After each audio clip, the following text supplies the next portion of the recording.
Buenas tardes, Puerto Rico y el mundo. Soy Carmen Enit Acevedo y estamos a las 5:02 de la tarde en Qué Palo es Noticia en Bonita Radio. Importante, a esta hora se enciende Bonita Radio para conversar con ustedes, sobre ustedes y de lo que tienen ustedes derecho a saber. Información, análisis, periodismo desde San Juan, Puerto Rico. Gracias a todos los que se conectan, sobre todo también a los que están en otras latitudes, pero forman país puertorriqueño desde la diáspora boricua. Vamos a hablar de coalición científica, COVID-19, pandemia. Lo que sabíamos que era la posibilidad que apartara a uno de los presidentes o copresidentes de la coalición científica, se demuestra hoy con un comunicado de prensa que es el último que emite como presidente Daniel Colón Ramos, de esa coalición formada por el gobernador de Puerto Rico tan pronto se inició en el ejercicio de la función pública desde el Ejecutivo. Y es que no les recomiendan que abra o flexibilice las medidas con relación al COVID, pero como quiera, el gobernador lo hace. Vamos a hablar sobre eso y sobre la última información relacionada, que es que el gobernador y el Departamento de Salud no van a exigir una prueba negativa para entrar en un crucero. Importante. Vamos a hablar sobre eso y también vamos a hablar de dos casos a nivel criminal que están en la palestra pública, en los escenarios mediáticos, y tienen dos extremos importantes. Una, el caso de Félix Verdejo, de asesinato contra, realmente no es de asesinato, de carjacking o robo de auto, secuestro, con relación a la muerte de quien fuera su compañera y que supuestamente estaba embarazada. De hecho, así lo establece la acusación del gran jurado. Vamos a hablar sobre eso y también del caso del oftalmólogo que encontraron muerto el jueves pasado en Bayamón, porque me parece que son dos extremos de casos criminales que están ante la discusión pública. En el caso del oftalmólogo todavía no se sabe, o por lo menos las autoridades no lo certifican, pero parece que hacia eso va, de que en efecto no fue un suicidio, que fue un asesinato, o por lo menos es hasta el momento una muerte sospechosa bajo investigación. También vamos a hablar del FEI, o el fiscal especial independiente, fiscal que le nombraron a el ex alcalde de Cataño, Félix Elcano Delgado, y cómo se verifica ese asunto de que las autoridades federales fueron primero y el Departamento de Justicia le refiere al FEI y ahora dicen que lo van a investigar. Y por último, vamos a traer la información y el análisis de las brillantes ideas de Georgie Navarro como representante del Partido Nuevo Progresista, vis a vis los esfuerzos que hace Proyecto Dignidad y la representante Lizy Burgos y la senadora Joan Rodríguez Bebe, de legislar a través de los conceptos religiosos cristianos que cada una tiene, desde el fundamentalismo religioso y las iglesias protestantes fundamentalistas, alias las Cristo Inc. Antes, como siempre, vayan a bonitasradio.net. Allí pueden donar a través de PayPal y tarjetas de crédito. También lo pueden hacer a través de la Fundación Periodismo 21 en su ATH móvil. La Fundación recibe cheques o giros postales a nombre de la Fundación PMB 284, P.O. Box 194000, San Juan, Puerto Rico, 00919-4000. Siempre estamos en Bonita-Radio en Twitter, Bonita Radio en Instagram, iVoox, iTunes y Spotify, todos los programas tipo podcast, también en YouTube 24/7. Y no olvidemos, sobre todo, apoyen a quienes apoyan el periodismo independiente. Buen Vecino Café, las cooperativas Abraham Rosa, Vega Alta Coop, la cooperativa Manuel Seno Gandía y Juana Díaz Coop. Por ahí está todo el mundo y tengo que saludar siempre a mi amiga Irisita Delgado, que no deja de estar, mire, ahí pendiente, al pie del cañón. Gracias, Lucía, que siempre está desde Winter Garden, Florida. Norma Rodríguez dice, protestan con carretón, el Expreso de las Américas, un grupo antivacunas. Egui Aguiar, lluvia y bonita radio. Saludos a Puerto Rico y a los diasporicans. Qué bonito eso, no lo había escuchado. Gracias, Norma, y gracias, Egui Aguiar, por tus buenos deseos siempre y por siempre estar por ahí. Ángel Gabriel y Juan Carlos Olmeda, que dice: ahora el secretario de Justicia le vio los testículos al can. En el caso del Cano de Cataño. Luis Burgos también está por ahí. Rafael Torres, Rosa Banch. Saludos, Rosa. ¿Llegaste a la patria puertorriqueña? Espero que sí, estés muy bien. Desde Vieques, Santurce. H. Luis del Guadalupe. Qué bueno, desde Vieques. Qué bueno. Eneida Soto también está por ahí y está molesta porque no tiene energía eléctrica. No es para menos. Eneida, lo siento muchísimo. Bueno, yo creo que la última noticia que vamos a tratar de dilucidar con ustedes y compartir nuestro análisis es la nota de la coalición científica, que yo he llamado de alguna manera en uno de los extremos de las redes sociales, que la coalición tiró al medio al gobernador. Vamos a hablar de eso, pero más tarde a las 1:30. Vamos a empezar por lo que a mí me parece importante, llamar la atención de los dos casos criminales, o por lo menos investigación de una muerte sospechosa en el caso del oftalmólogo. Porque me parece que a estas alturas, uno de los quizás los periodistas de más capacidad de manejar lo que es la investigación policíaca desde el periodismo, en algo que nos conocimos y somos buenos amigos, el amigo Miguel Rivera Puig, traen una información que me parece que debemos tener pendiente en este caso, que no deja de ser trágico independientemente de cómo esta persona haya muerto, pero me parece que podría cambiar muy bien lo que se deduce, o hasta el momento no está claro si fue un suicidio o fue un asesinato o una muerte sospechosa. Este oftalmólogo, Rafael Ángel Ocasio Santa, fue encontrado muerto el pasado jueves por un detective privado en el interior de su camioneta, una Honda Pilot, con una herida de bala en el oído derecho.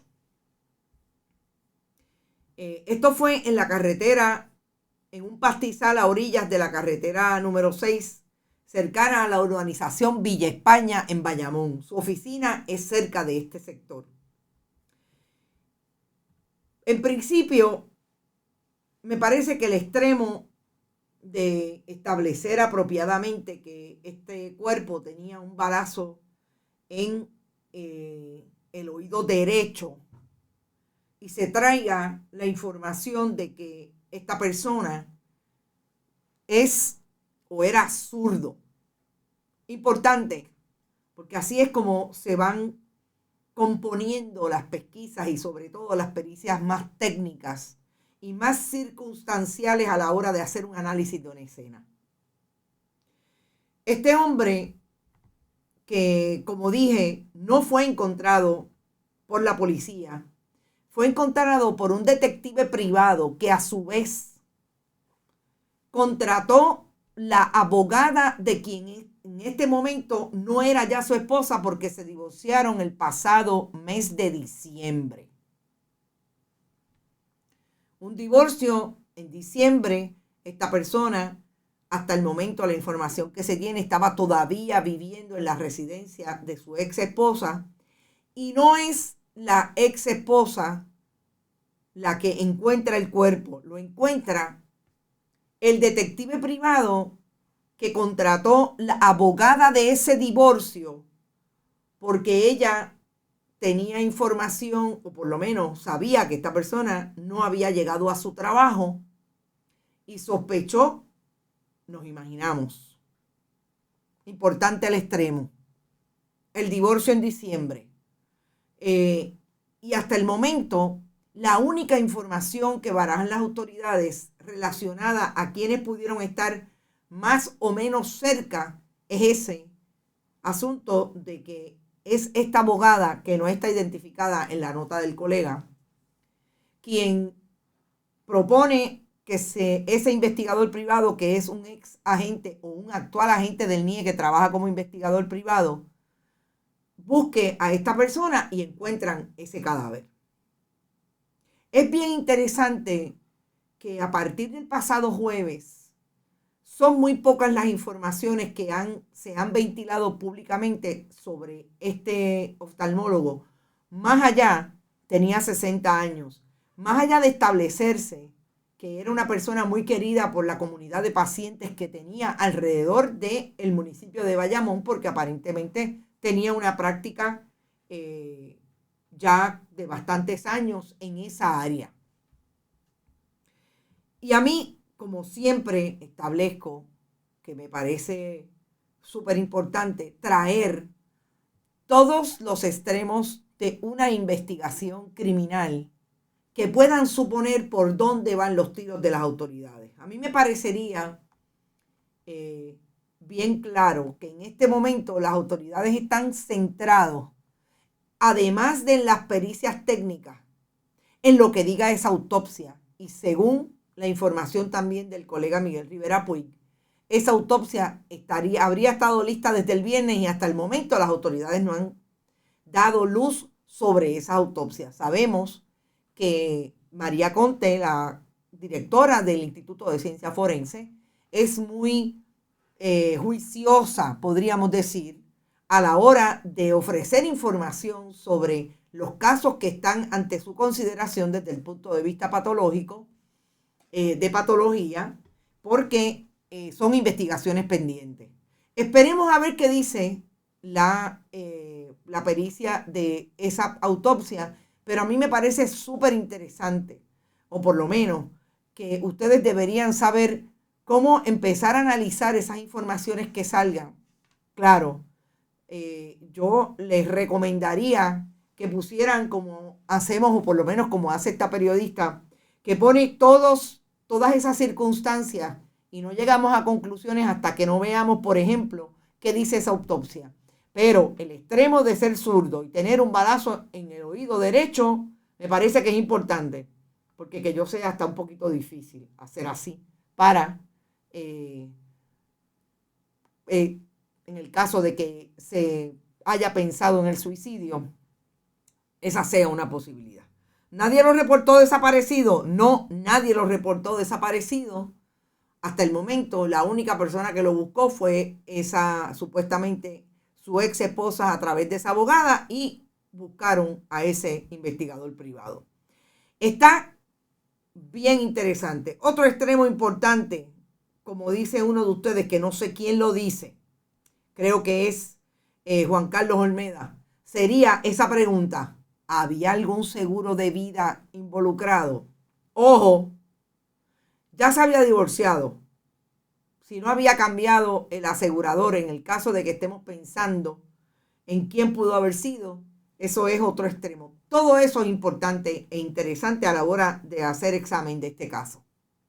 Y de ahí me voy al Tribunal Federal, porque hoy una moción de una línea no dice mucho más, a menos que no tengamos una fuente. Yo llamé a 2 fuentes y no las encontré, para ver de qué se trata esto de que la Fiscalía de Estados Unidos en Puerto Rico, el Departamento de Justicia de Estados Unidos en Puerto Rico, haya decidido y le haya notificado al juez Pedro Delgado que no va a buscar la pena de muerte en el caso de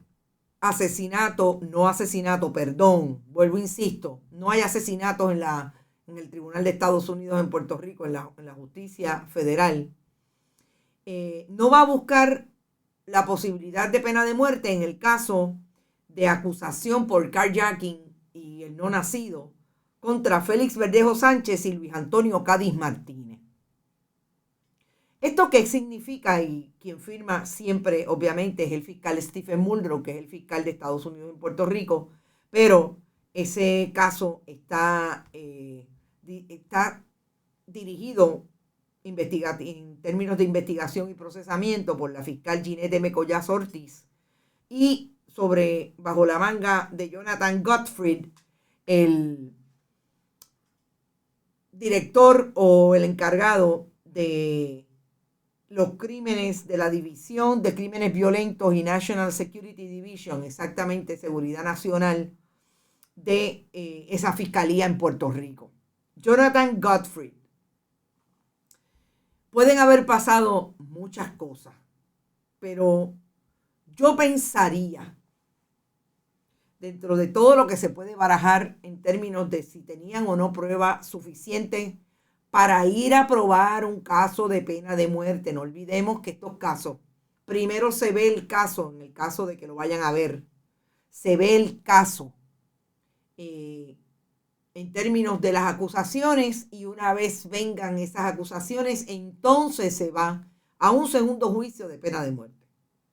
Pero a mí me parecería que además de que haya la posibilidad de que el caso para aprobar esa pena de muerte, sabiendo los fiscales de Estados Unidos en Puerto Rico, cómo piensan los puertorriqueños o las personas que pueden llegar a ser un jurado para un caso de pena de muerte, en esos términos, porque no es la primera vez que estarían enfrentados a lo que ha pensado siempre, y que de hecho la Constitución de Puerto Rico establece, que no hay pena de muerte. O sea, ideológicamente el país no es un país hasta ir a producir, como hacen y como en efecto se da en Estados Unidos, un veredicto de pena de muerte.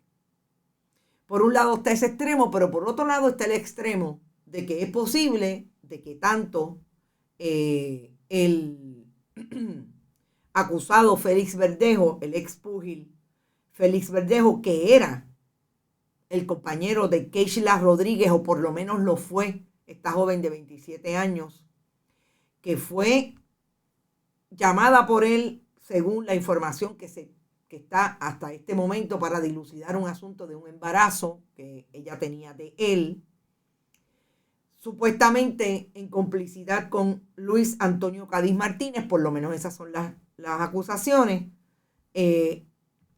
La montaron en un carro, la secuestraron, la asesinaron y tiraron su cuerpo hacia la laguna San José desde una parte del puente Teodoro Moscoso.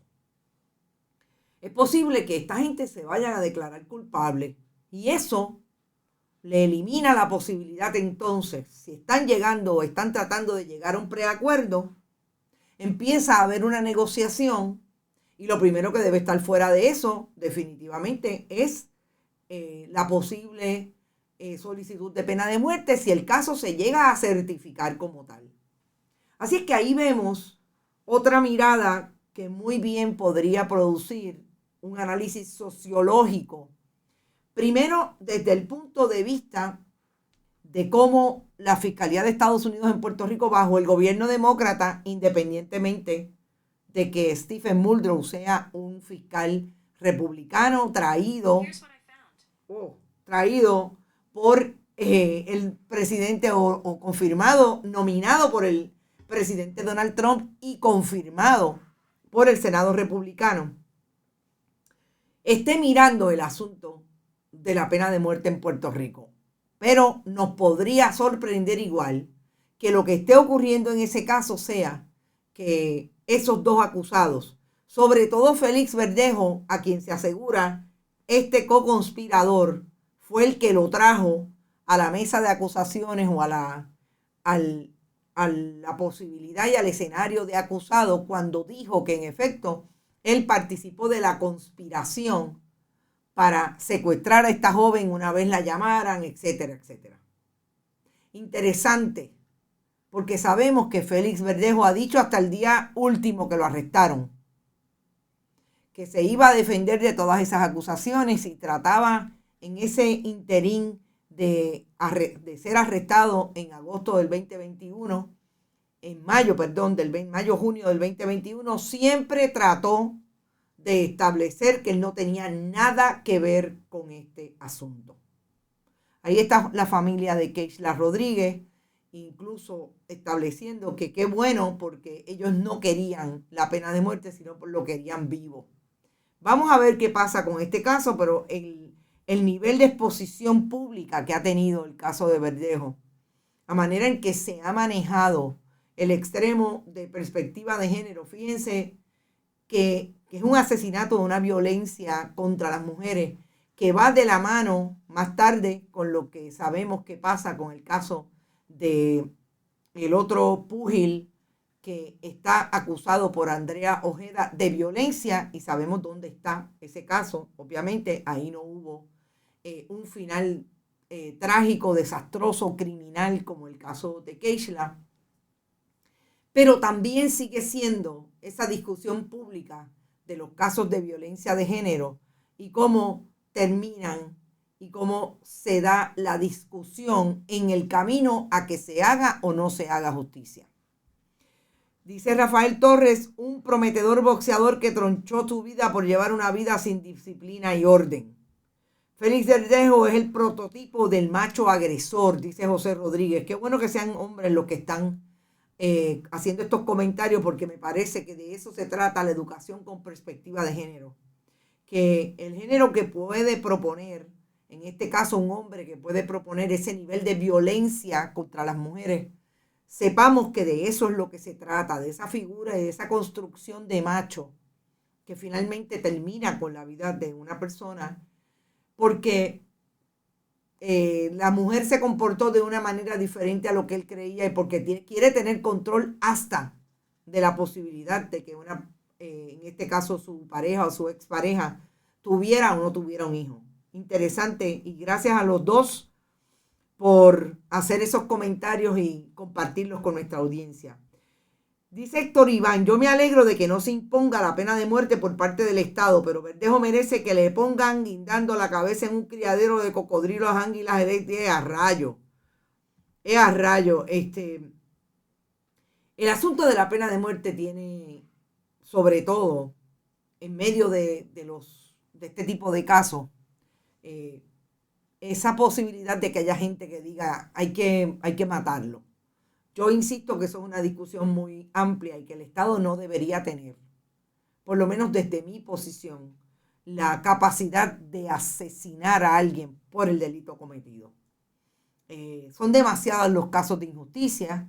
Ahí están los casos que hemos visto en Puerto Rico de personas que incluso han cumplido 30 años, no fueron los que participaron del delito, salieron, finalmente murieron en menos de un año, después de haber estado casi 30 años en la cárcel.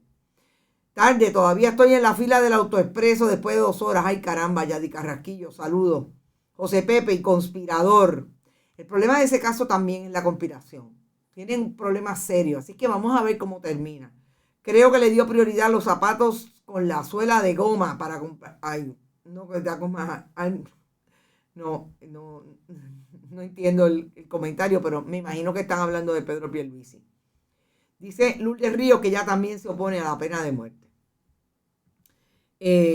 Entonces yo creo que el asunto de Félix Verdejo y Juanma López debe seguir siempre la mirada, por un lado, en el caso de Félix Verdejo, cómo se comporta la administración de la justicia desde ese tribunal de Estados Unidos en Puerto Rico, qué es lo que está planteado ahí para no pedir el certificar por pena de muerte, si es una alegación de culpa, y vamos a ver entonces qué supone una alegación de culpa de ambas partes, porque por un lado el co-conspirador que participó de la conspiración y participó supuestamente también del asesinato propiamente, y el otro que fue el que planificó, porque recordemos que se habla de que por lo menos en 48 horas antes Félix Verdejo se habría comunicado con este co-conspirador para llevar a cabo el alegado plan.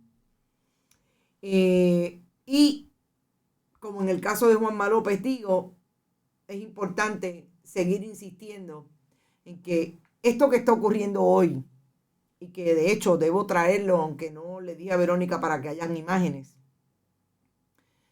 es lo que nos tuvo en el fin de semana trayendo información de un policía que asesinó, lo confesó en medio de su arresto, a su ex compañera, una también policía, agente de la División de Homicidios de Guayama, y que ese proyecto de educación, de equidad, de perspectiva de género que tanto las feministas y todos los que creemos en que debe haber equidad entre hombres y las mujeres proponemos, que es el proyecto para seguir inculcando que esas diferencias cada vez sean menos y que esa equidad se sostenga al punto de que no haya violencia contra las mujeres, es tan importante para no seguir repitiendo estos patrones. Yo le voy a dar un ejemplo en el caso de este fin de semana.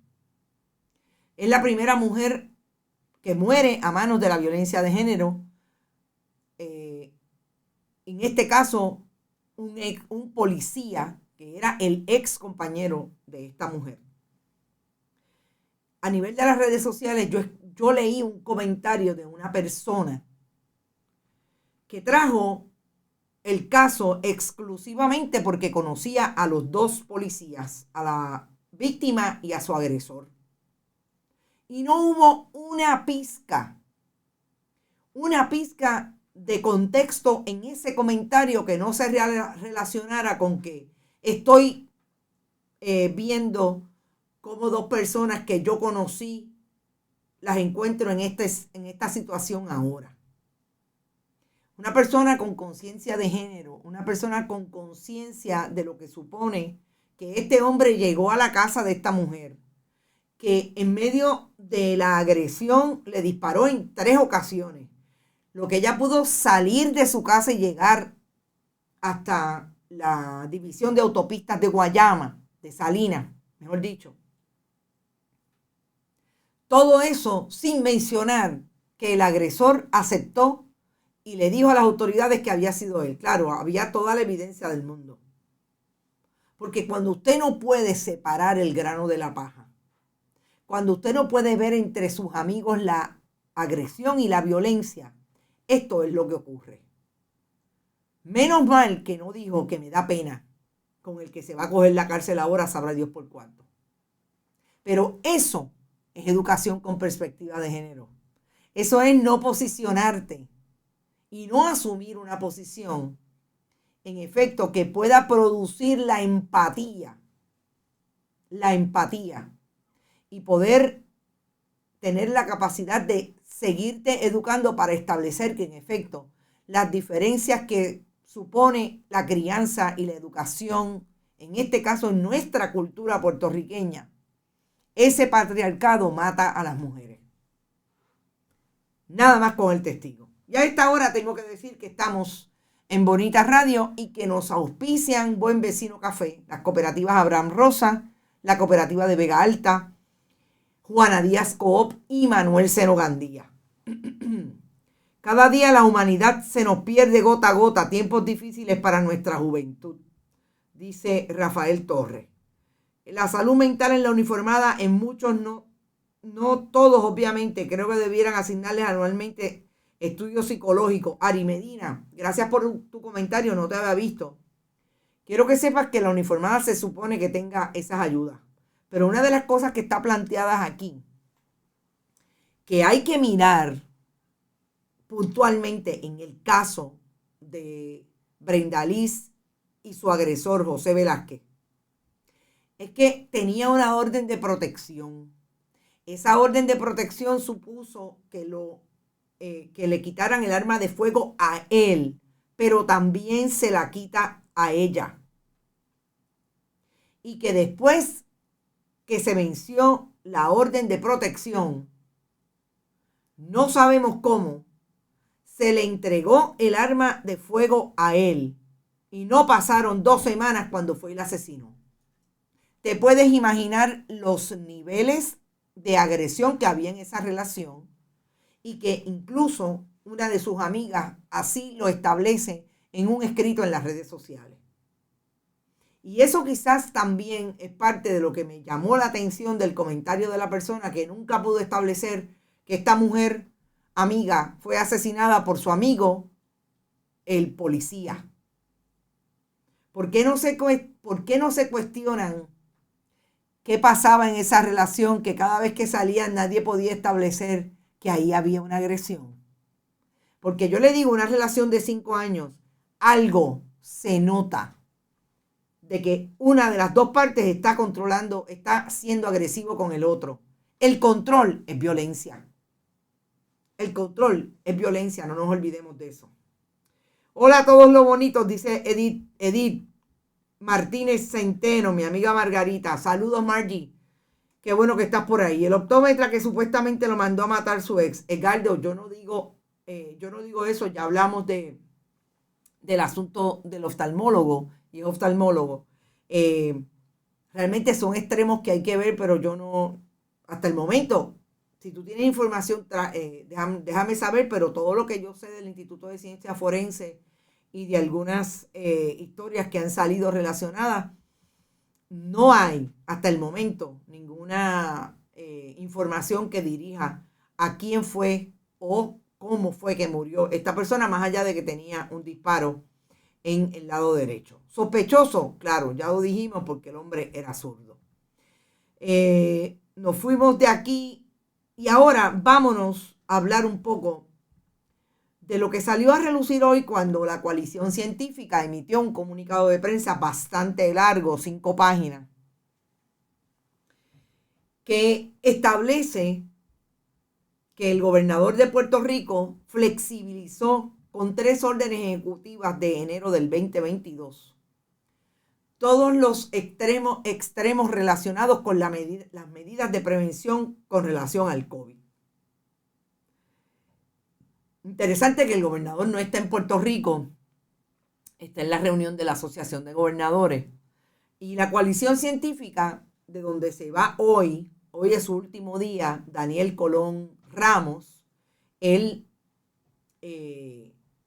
científico que acaba de tener una victoria en su trabajo porque dirigió un grupo de 15 científicos que determinaron y hicieron un descubrimiento con relación a la enfermedad del Parkinson. Los que tenemos nombrados hoy, o por lo menos que comentan y traen citas en ese comunicado de prensa, son en efecto Daniel Colón Ramos, la doctora Carmen Zorrilla, una reconocida investigadora del recinto de ciencias médicas de la Universidad de Puerto Rico, y el infectólogo Lemuel Martínez. Y a mí lo más que me interesa o me interesó de este escrito es que en ese comunicado de prensa es la segunda vez, pero esta vez mucho más categórico, que la coalición científica, que en este caso solamente cita a estos 3 profesionales y científicos, establecen claramente que el gobernador de Puerto Rico, o por lo menos que sus sugerencias, yo quiero empezar por ahí, sus sugerencias, y voy a señalar estrictamente lo que dice el comunicado, no fueron que flexibilizara nada, todo lo contrario. En su página 4, último párrafo, dice ese comunicado de prensa: la coalición científica sugiere que se mantengan medidas conservadoras de prevención hasta que las hospitalizaciones y muertes lleguen a umbrales recomendados por esta coalición. La coalición estima que comenzaremos a llegar a bajos umbrales si se mantienen las medidas de prevención en las próximas semanas. ¿Por qué me parece que hay que destacar este extremo? Pero antes de ir a destacar o hacer el análisis de por qué me parece destacable este extremo y esta información, es lo que dice en su último párrafo, además, este comunicado. Estamos aún ante escenarios de emergencia con números muy altos de casos, hospitalizaciones y muertes, y con la posibilidad de nuevas variantes que pudiesen afectar nuestra inmunidad colectiva. Pero queremos hacer hincapié, ellos dicen enfatizar, yo digo hacer hincapié porque eso de enfatizar es un calco de emphasize. Que tenemos todas las herramientas biomédicas y los conocimientos científicos en Puerto Rico para hacerle frente a esta pandemia, inclusive en el contexto de estas incertidumbres. Ya llevamos casi 2 años y como sociedad sabemos las estrategias de prevención necesarias. Tenemos la capacidad de hacer pruebas, rastreo, vigilancia genómica, vacunación y tratamientos biomédicos. Si bien toda pérdida de vida a raíz de la pandemia es trágica, durante la pandemia el uso de políticas públicas fundamentadas en ciencia ha salvado miles de vidas. Continuará requiriendo una colaboración de todos los sectores sociales. Pero mientras continuemos como sociedad haciendo uso de nuestra capacidad científica para guiar las estrategias, escuchando los datos, rechazando la desinformación, vamos a salir de este repunte y de haber otro, mitigar el que venga. Yo quiero hacer hincapié en ambos extremos de este comunicado, porque por un lado uno tira al medio al gobernador Pedro Pierluisi. Nosotros no le sugerimos al gobernador, recuerden que ellos son los que le sugerían o le sugieren, porque hay que ver si los demás se van a quedar. Le sugieren al gobernador desde la ciencia lo que debe ocurrir, sugerencias, recomendaciones, y el gobernador termina decidiendo lo que va a hacer. En este caso me parece que fueron claros. En el último anterior comunicado a este, el mes pasado, lo dejaron ver, pero no fueron tan específicos. Aquí dijeron, mira, ¿sabes qué? Nosotros no sugerimos esta flexibilidad. Sugerimos que se quedaran conservadores, por lo menos por las próximas 2 semanas, para poder manejar este repunte. El gobernador hizo todo lo contrario. Y en el último extremo, me parece que llaman la atención de lo que para mí es la pregunta a contestar del gobernador de Puerto Rico. ¿Para qué tener una coalición científica que te está dando información desde la ciencia?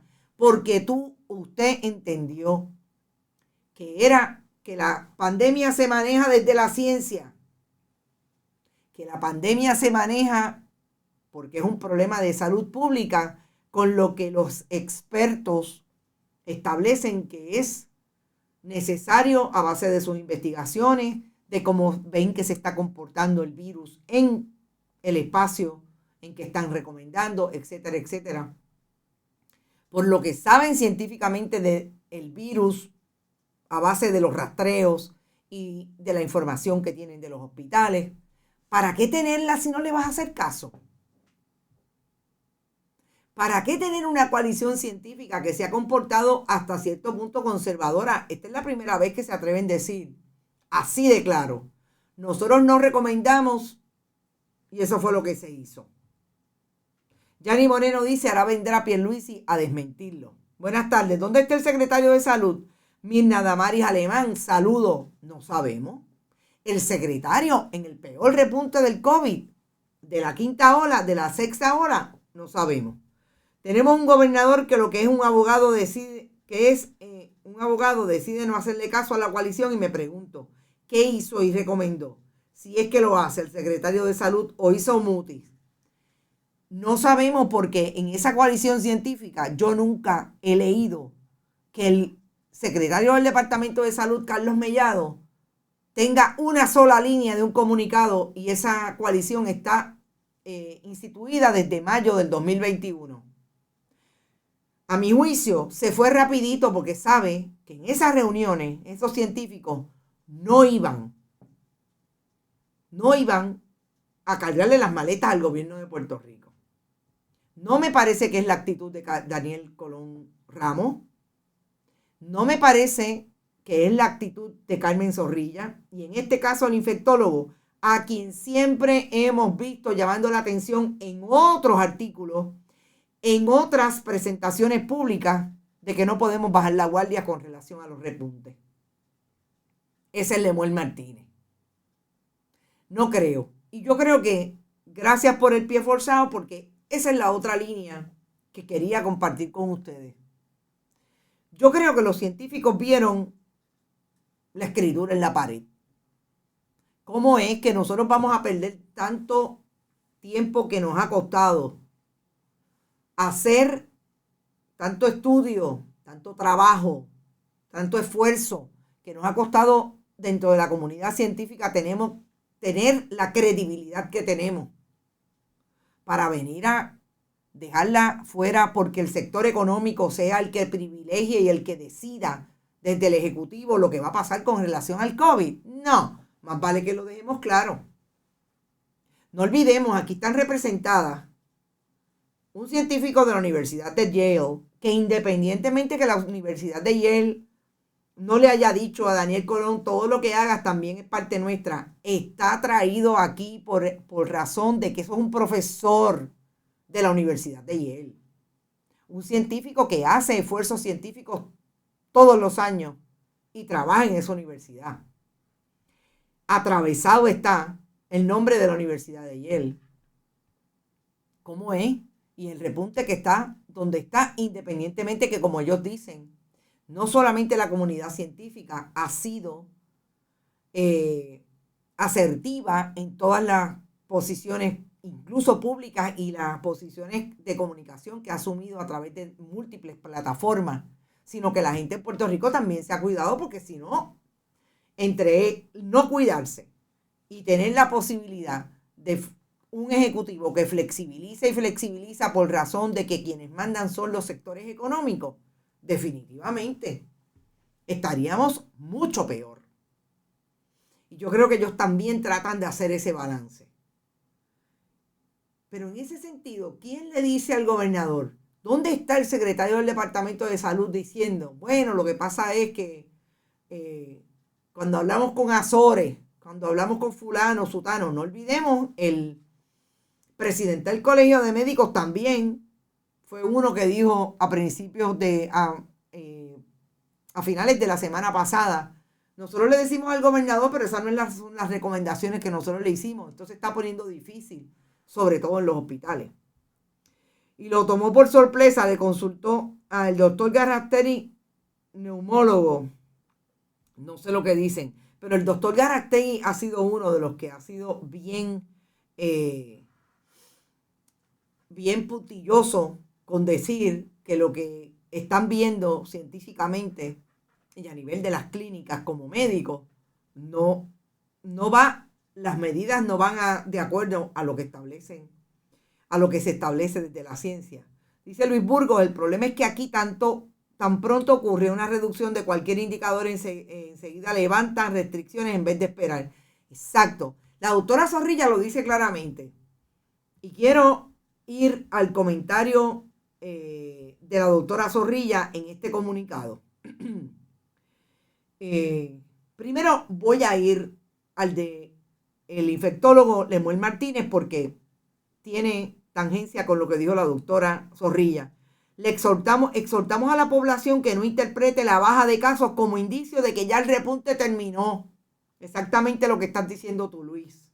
Estamos en umbrales aún muy altos de casos, hospitalizaciones, muertes y por ende un escenario de emergencia.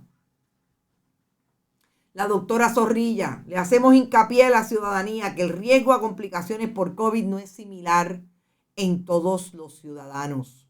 El famoso catarro, que yo cada vez que escucho a alguien, no, pero si eso es un catarrito, está el científico botado. Sus comportamientos deben estar calibrados a su riesgo personal y el riesgo de las personas con quienes interactúa. También reconocemos que el COVID es una enfermedad infecciosa, donde una persona con menor riesgo puede contagiar a una persona con mayor riesgo con consecuencias fatales. Todas estas observaciones en medio de una reapertura de las escuelas, que sabemos que los niños no necesariamente van a pasar, obviamente de caso a caso, pero en su mayoría, según la ciencia, no van a pasar el peor de los casos con una infección de COVID, pero infectan a los que posiblemente tengan una posibilidad de morir por COVID-19. La doctora Zorrilla insiste, entendemos que parte de las razones para la disminución de casos incluye el cumplimiento de restricciones impuestas en el 27 de diciembre, que dio paso a los casos que los casos bajaran, se allanaran comenzando el 3 de enero. Estimamos que esa reducción surge a raíz de la concientización de la población y las restricciones. Es decir, usted se concientizó, el gobierno hizo lo propio y restringió. Pues no, Iba a decir una palabra que no puedo utilizar. Pues no la embarremos ahora. Desen 2 semanas más, 15 días más. No. ¿Qué hizo el gobierno de Puerto Rico? Esto es hoy. El Departamento de Salud acaba de eliminar el requisito de prueba negativa de COVID para los viajeros en crucero. Eso quiere decir que van a entrar más cruceros a Puerto Rico.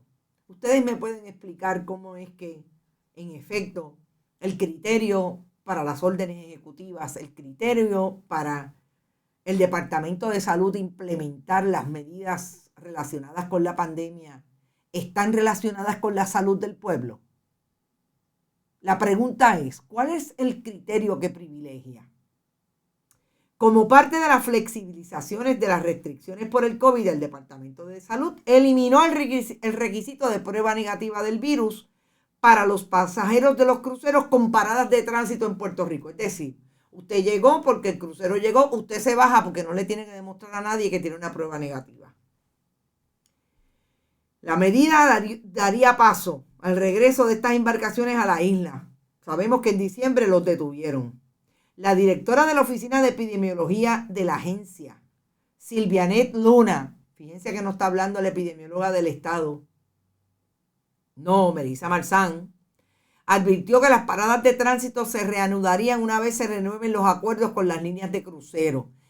¿Qué hace la epidemióloga, la directora de la Oficina de Epidemiología nombrada por el representante del Ejecutivo, Carlos Mellado, el amigo del alma del Partido Nuevo Progresista, de Pedro Pierluisi, hablando de cómo va a ser la negociación con los cruceros? Ella es infectóloga o directora de la Oficina de Epidemiología, o es la directora de turismo que maneja el asunto de cuántos entran que nos dejen más chavos en el puerto de San Juan. Pregunta. Nosotros nos tenemos que volver a sentar para extender la fecha de los acuerdos que estaban previamente. Una vez los acuerdos se extiendan, los cruceros podrían volver a operar como estaban operando antes de la fecha de diciembre. Esta es la directora de epidemiología. Hay una tendencia de disminución de los casos y la tasa de positividad. Entendemos que en este momento, con las medidas que ya teníamos y en los puertos aéreos, cumplimos con nuestro deber de salvaguardar la salud pública. Esta es la directora de epidemiología, no es la epidemióloga del Estado, Melissa Marzán, no es el secretario del Departamento de Salud, Carlos Mellado. Esta es, ¿quién? ¿Quién la mandó? ¿Por qué Melissa Marzán no lo dijo? Estoy segura que no lo dice porque sabe que esa no es la recomendación científica. Y esa es otra funcionaria que no se va a embarrar con el desarrollo económico de cruceros, el desarrollo económico a base de las fiestas en los distritos burbuja, etcétera, etcétera. Y deja que sean los que están dispuestos a embarrarse con esas determinaciones. Ese es el país de Puerto Rico en el 2022, en medio del repunte de Omicron. Hay país, ponlo en la nevera. Lo que no hay es gobierno. Y lo último que voy a tocar es que Georgie Navarro, esa lumbrera de la legislatura de Puerto Rico, Cámara de Representantes del Partido Nuevo Progresista, radicó el pasado 22 de enero una medida que iría a establecer, crear la posición electa desde una legislatura municipal, representantes religiosos, como ustedes lo oyen, para crear la ley de representantes de las comunidades de fe, proyecto de la Cámara 1167. Radicado no fue el 22, fue el 26 de enero. ¿Qué diría ese proyecto? A los fines de establecer que las comunidades de fe tendrán derecho a elegir un representante en la Asamblea Legislativa Municipal, los requisitos para ocupar el cargo de representante en la Asamblea Municipal y las funciones del representante en la Asamblea y para otros fines relacionados. Vamos a empezar por decirle a Georgie Navarro. Representante Georgie Navarro. Primero que no son asambleas municipales. La ley de reforma municipal del 1900 mal tasado 85, enmendada en sinnúmero de ocasiones mientras usted ha sido representante, le cambió ese nombre hace mucho tiempo y se conocen hoy. El Estado de Derecho las establece de nombre legislaturas municipales.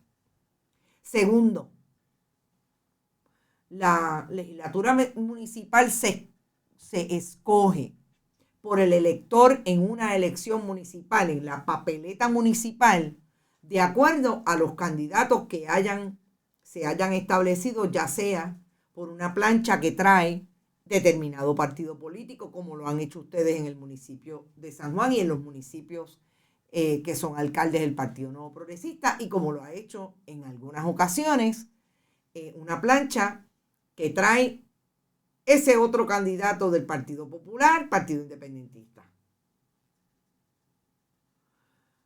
No hay nada como que pueda obtenerse una posición de dedo en una legislatura municipal. Es una posición electa.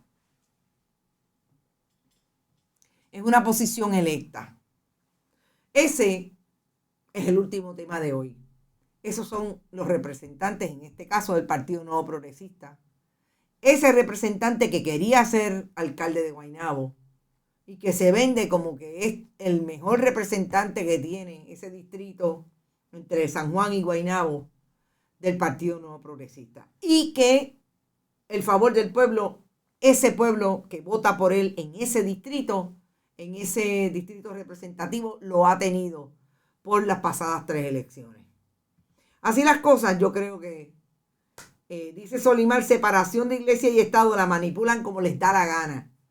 Esto traído después de que viéramos esta mañana cómo Lizy Burgos, Joan Rodríguez Bebe administran desde Proyecto Dignidad la puesta del proyecto legislativo desde su visión ideológica cristiana.